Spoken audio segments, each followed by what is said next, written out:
ำตัวเองอีกหรือไงอยากจะย้อนไป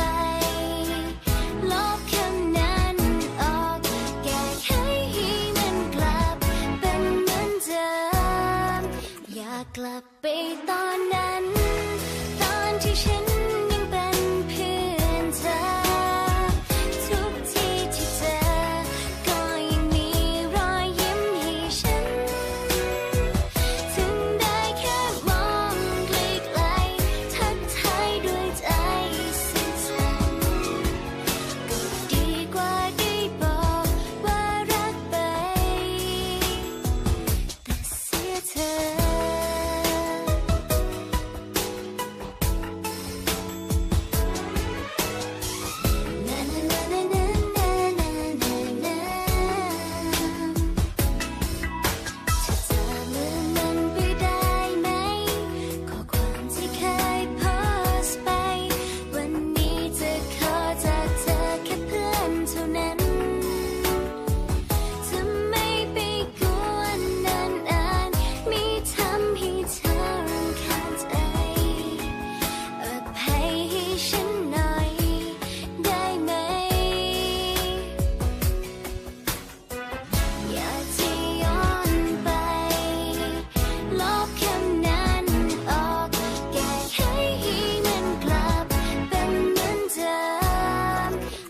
กลับไปตอนนั้น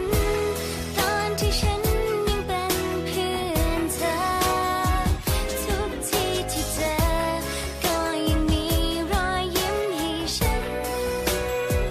ถึงได้แค่มองไกลๆทักทายด้วยใจ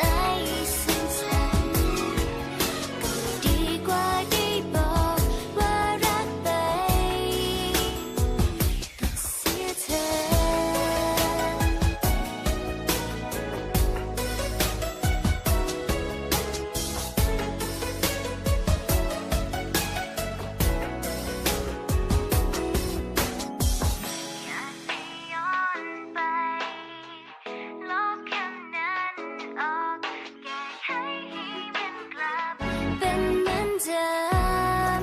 อยากกลับไปตอนนั้นตอนที่ฉัน